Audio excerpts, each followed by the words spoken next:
dengan mata kepala kita sendiri dan sudah mendengar apa yang diinginkan oleh Kawul Alit Sgorolor dari ratunya. Ya Yunda, mereka tidak menuntut banyak.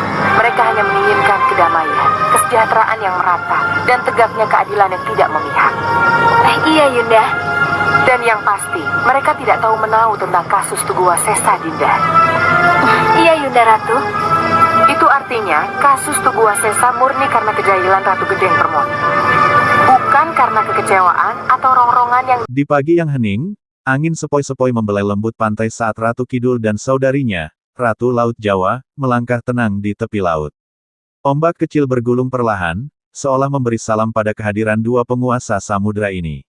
Dengan tatapan tajam namun penuh ketenangan, mereka mengamati setiap sudut cakrawala, memastikan tak ada gangguan yang akan merintangi pengangkatan Ratu Nawang Sari sebagai penguasa baru Laut Jawa. Setelah saling bertukar pandang dan anggukan penuh arti, kedua ratu itu kembali ke istana, membawa kedamaian yang memenuhi hati mereka. Tanpa rungu, putar haluan. Kita kembali ke keraton.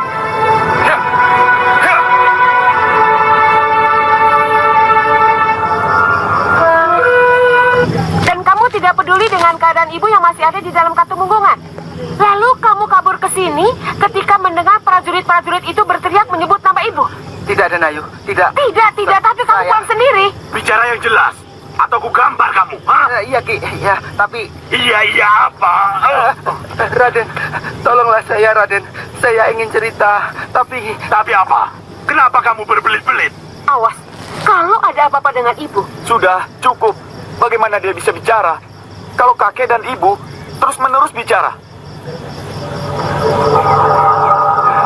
Sudah, biar Nanda saja yang menangani.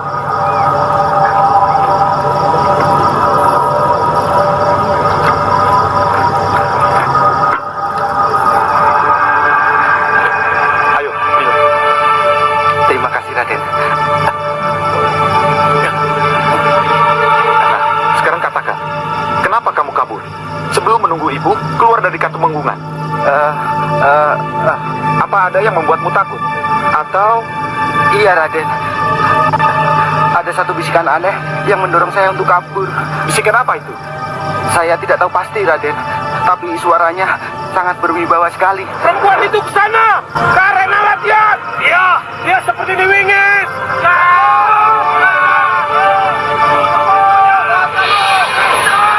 Apa yang terjadi dengan Iwingit? Apa yang harus saya lakukan? Cepat kabur! Diwingit aku yang mengurus. Hei, siapa ini? Hei, bagaimana dengan Niwingit? Bukankah saya harus menunggu Niwingit keluar? Cepat kabur atau prajurit menangkapmu! Tidak, pokoknya saya harus menunggu Niwingit keluar. Dasar.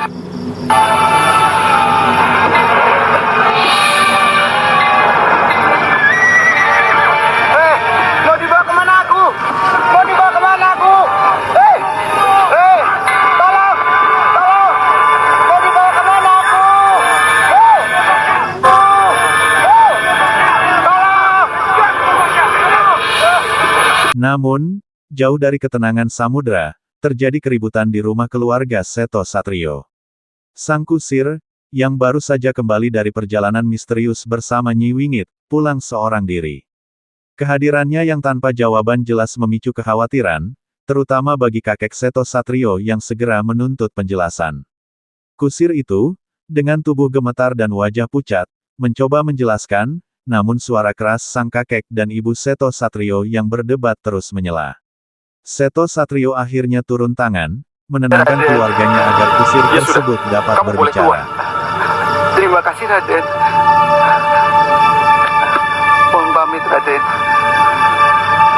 Sudah jelas, ini semua pasti campur tangan Setro Gondomayit. Campur tangan Setro Gondomayit. Entah siapa yang melakukan.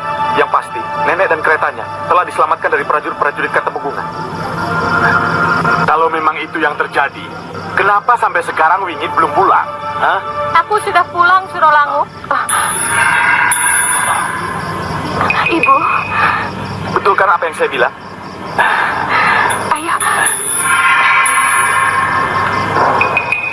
Kekuatan gaib mata belo yang telah menghantar ibu ke kamar ini. Ibu tidak apa-apa.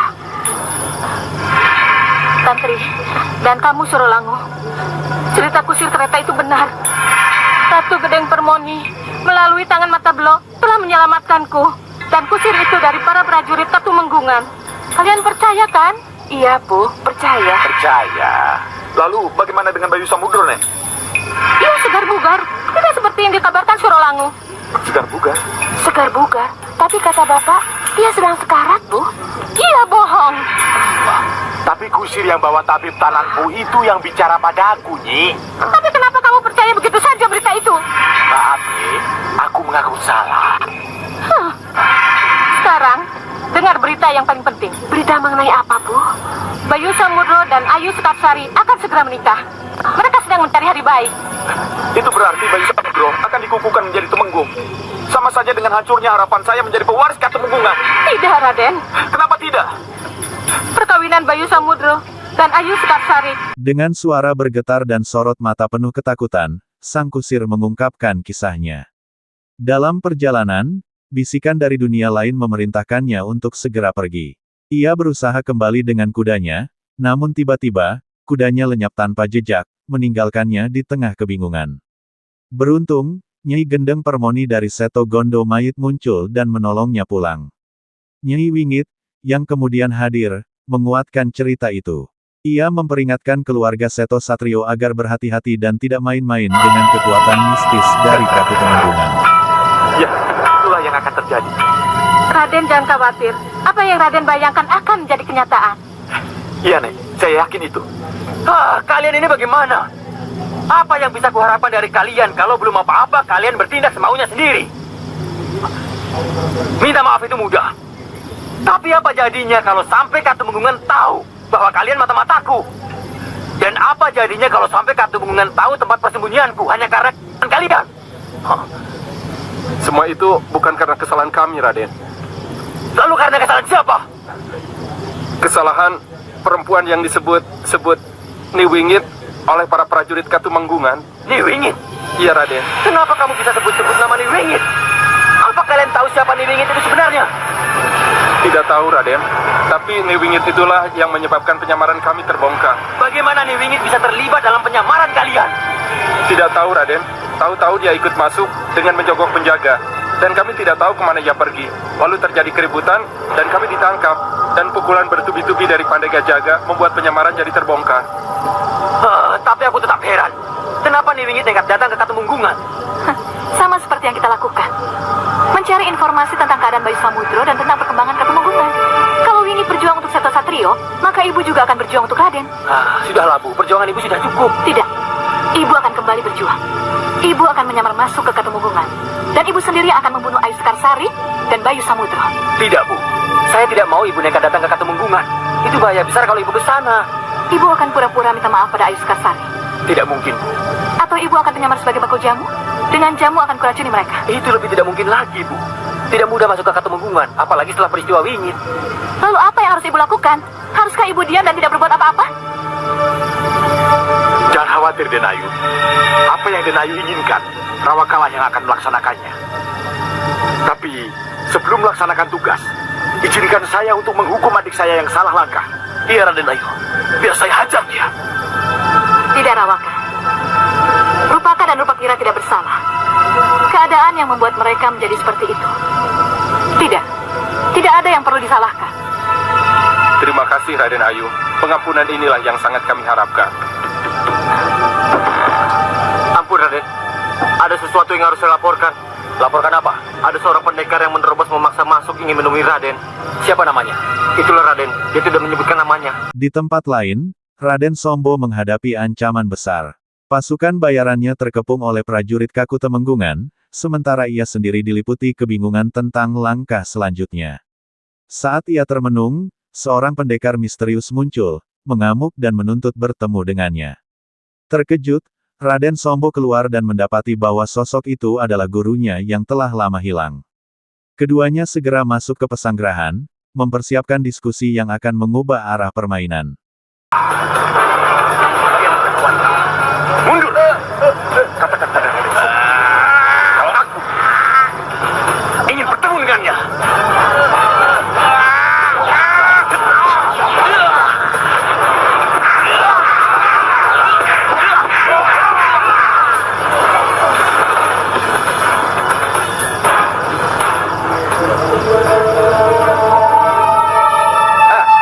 Akhirnya Raden muncul juga. Tunggu. Sarungkan pedang kalian. Minggir. Guru, selamat datang guru. Bagus. Terima kasih. Ternyata Raden masih mengenalku. Bagaimana guru tahu kalau saya bersembunyi di sini? Tentu saja saya tahu. Dan saya tahu kenapa Raden bersembunyi di pesanggerahan ini. Guru, tenang. Saya datang kemari untuk membantumu, Raden. Terima kasih, Guru. Tapi, Raden, sudah lebih dari 5 tahun kita tidak bertemu. Apakah Raden tidak mau mengajak guru ini masuk ke dalam? Maaf, Guru, maaf. Mari silakan masuk.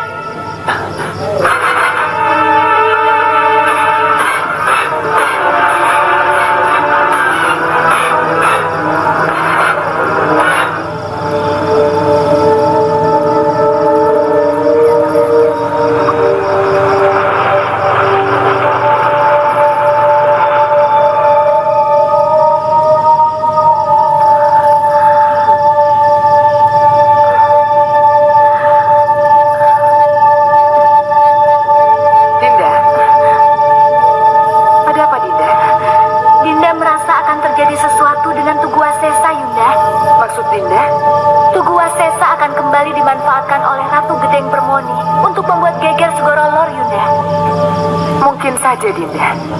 Selama Tugu Wasesa masih belum bisa kita bebaskan. Lalu bagaimana kita harus membebaskannya, Yunda? Inilah yang sedang Yunda pikirkan. Menugaskan Tapak Dentong dan tentara bala lampor ke Setro Gondomayit. Berarti perang terbuka dengan Ratu Gedeng Permoni terjadi. Ini tidak Yunda inginkan. Bagaimana kalau kita kirim utusan Senopati Karang Prakoso, Pening Utomo, dan Kembang Lor, Yunda? Tidak mungkin. Mereka masih buta sama sekali dengan keadaan peta kekuatan Setro Gondomayit. Jadi apa yang harus kita lakukan, Yunda? Yunda akan melihat dulu apa yang terjadi di Setro Gondomayit.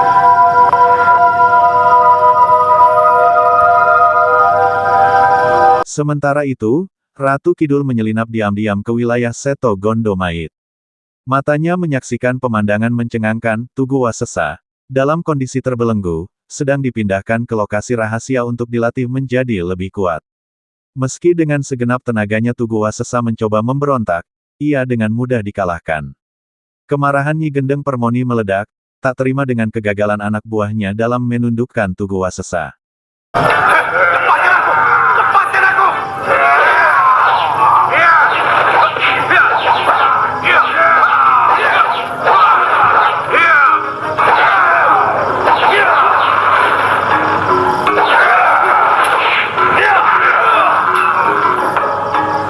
Kalian jangan bengong. Anggap Tugu Wasesa.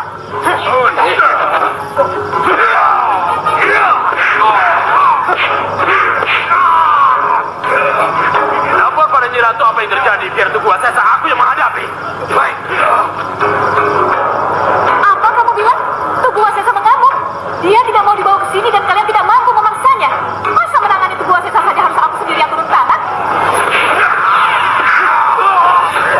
Ketegangan makin memuncak ketika pasukan Seto Satrio melaporkan bahwa Raden Sombo tengah menyusun kekuatan besar untuk menghadapi Bayu Samudro. Seto Satrio tercengang dan panik mendengar kabar itu. Keluarga pun kembali dilanda perdebatan sengit tentang siapa yang layak memimpin. Tak mau kalah, sang kakek memutuskan pergi sendiri untuk membuktikan kemampuannya, sementara Seto Satrio mengekor, tak ingin tertinggal. Sombo hanya memanggil guru kepada Ki Condromowo. Dengan bergabungnya Ki Condromowo pada Rakandamu Sombo, berarti Rakandamu menjadi lebih kuat, begitu? Iya, Ibu. Kanda menjadi punya agul-agul yang bisa diandalkan. Masih ada yang harus saya laporkan. Apalagi? Raden Sombo juga punya jagoan-jagoan tangguh. Siapa mereka? Mereka dipanggil dengan nama Rawaka, Rawakira, dan Rupaka Rupakira, Raden. Itu pendekar dari Rawapening. Nenek mengenal mereka? Kenal sih tidak, tapi nama mereka sebagai pendekar cukup terkenal. Aku sempat berpikir untuk minta bantuan pada mereka saat Raden gagal menyerbu Katumenggungan. Lalu apa kehebatan dari para pendekar bayaran dari Rawapening itu, Nek? Mereka punya prajurit siluman yang keluar dari tombak mereka, dan mereka tidak bisa mati. Dan kalau mereka dilukai, mereka akan berkembang menjadi 2 kali lipat. Dan kalau 2 kali lipat itu dilukai juga, maka akan berkembang lagi. Dan begitu seterusnya. Ini luar biasa. Lalu apa jadinya nanti kalau kita harus berhadapan dengan Raden Sombo, dengan Rawaka dan Rupakira? Tidak tahu, Ki. Tapi saranku, kita harus berusaha menghindar untuk tidak berhadapan dengan mereka. Bagaimana kita bisa menghindar kalau cucu kita dan Raden Sombo sama-sama menginginkan kursi Katumenggungan? Itu tugas kamu, Ki. Tugas kamu mencari tahu bagaimana caranya untuk mengalahkan para prajurit siluman yang keluar dari tombak para pendekar Rawapening itu. Loh, kok aku? Kenapa? Kamu keberatan dengan tugas yang kuberikan? Ya tentu saja tidak. Tapi kenapa harus aku? Hah? Kalau bukan kamu, lalu siapa lagi, Ki? Kita di sini sudah punya tugas masing-masing. Aku jadi penghubung antara Gisikan dengan Setro Gondomayit. Aku juga jadi mata-mata, pengintai dan penaksir kekuatan lawan. Tapi kamu, apa yang kamu berikan untuk perjuangan cucumu? Malah enak-enakan tidur, makan minum, dan memperbesar perutmu yang sudah ketemukan itu. Kamu terlalu menyakiti hatiku, Nyi. Tidak seharusnya kamu bicara seperti itu. Aku punya andil membangun Gisikan ini, Nyi. Andilku besar sekali. Kalau kamu merasa punya andil, sebutkan apa? Raden, ini ada hubungannya dengan Silolungutan. Dan juga ada hubungannya dengan Ratu Branga. Juga ada hubungannya dengan pembangunan Gisikan ini. Lalu apakah kakek akan membuka semua aib ini hanya untuk menunjukkan andil kakekmu ini? Tidak, Kek, tidak. Kakek tidak perlu mengungkapkan hal itu lagi. Nenek boleh saja tidak mengakui andil itu, tapi saya sangat mengakuinya, Kek. Saya sangat mengakuinya. Tanpa andil kakek, apa yang ada sekarang ini tidak akan pernah ada artinya. Terima kasih kalau begitu. Kalau kamu mengakuinya, terima kasih. Tapi tidak, Kek, cukup. Mari kita ke dalam. Ayo. Hei, apa ini? Kita belum selesai bicara. Sudah, Raden, tunggu. Ibu.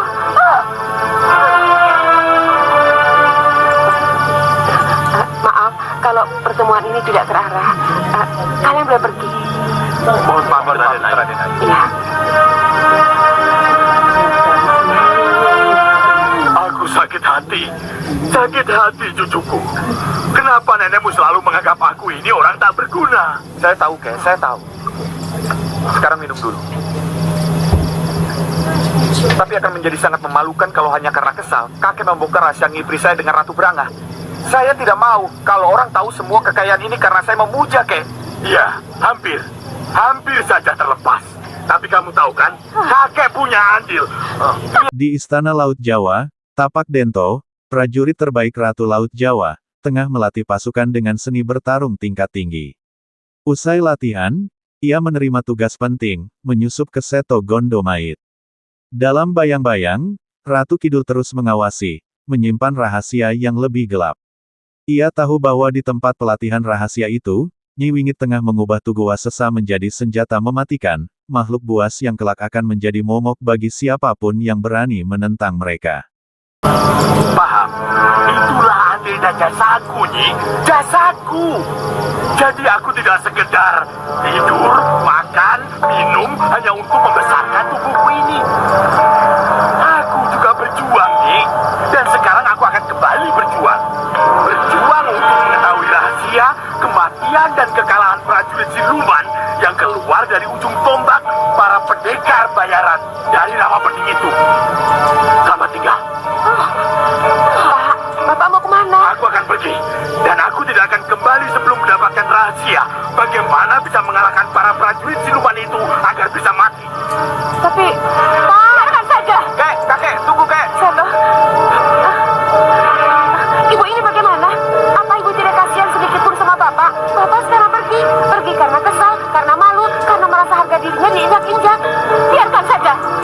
kembali?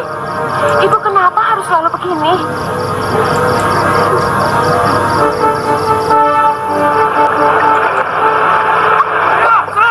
Maju! Hadapi mereka dengan pedangmu!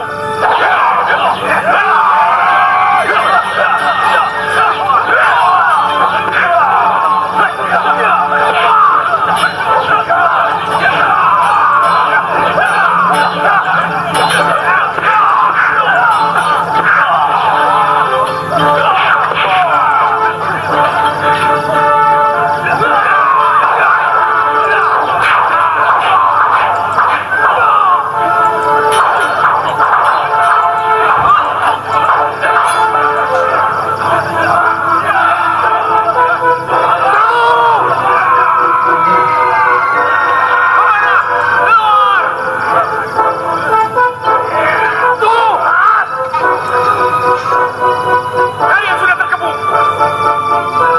Buang senjata kalian!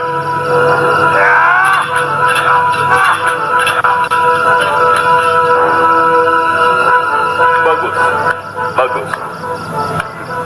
Inilah yang disebut mengiring ikan di air keruh. Kalian kembali siaga!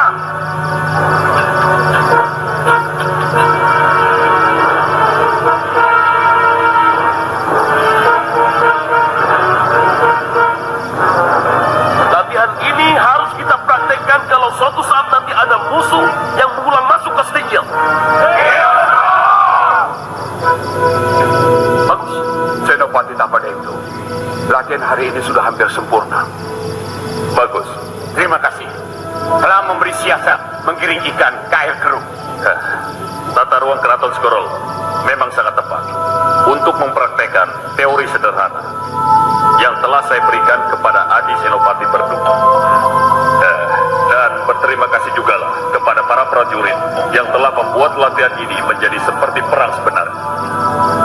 Baik. Prajurit, terima kasih.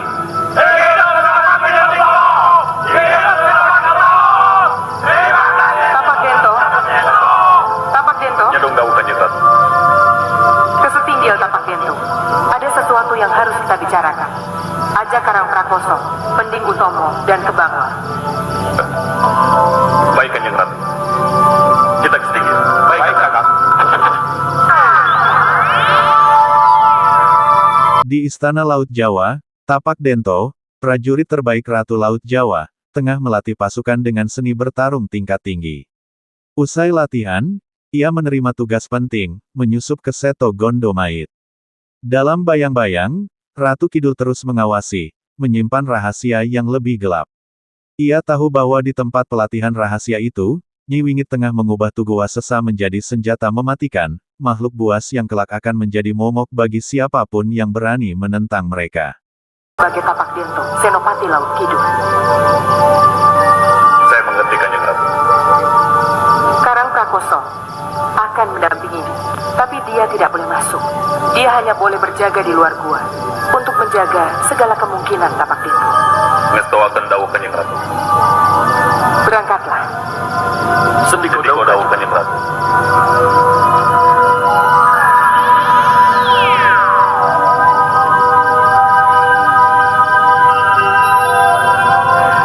Karena Karang Prakoso tidak ada, maka keamanan menjadi tanggung jawab kalian. Kasih yang jauh, Ratu. Ada apa dengan Tugu Wasesa, Yunda? Kenapa tiba-tiba memutuskan mengutus Tapak Dento ke Setro Gondomait? Terpaksa, Dinda. Karena Tugu Wasesa akan didadah oleh Ratu Gede Permoni. Didadah? Iya, didadah menurut pengertian Setro Gondomait. Berarti dirubah. Atau dibentuk menjadi makhluk yang sangat buas. Dan bernaluri pembunuh, Dinda. Tidak, jangan. Itulah sebabnya. Sebelum terlambat, Yunda terpaksa menugaskan Tapak Dento untuk membebaskan Tugu Wasesa dari permainan berbahaya Ratu Gede Permoni. Kelihatannya sudah saatnya kalau kita mulai bicara tentang hari pernikahan kita. Kenapa harus buru-buru, Dinda? Apalagi yang ditunggu? Apa kata para sepuh dan para nayaka nanti kalau kita tidak segera memastikan hari pernikahan kita? Kalau begitu, Kanda harus membicarakan rencana ini kepada orang tua Kanda. Itu memang kewajiban seorang anak kepada orang tuanya. Dan kalau perlu, apa salahnya kalau kita ke Randu Alas bersama? Dinda mau ikut.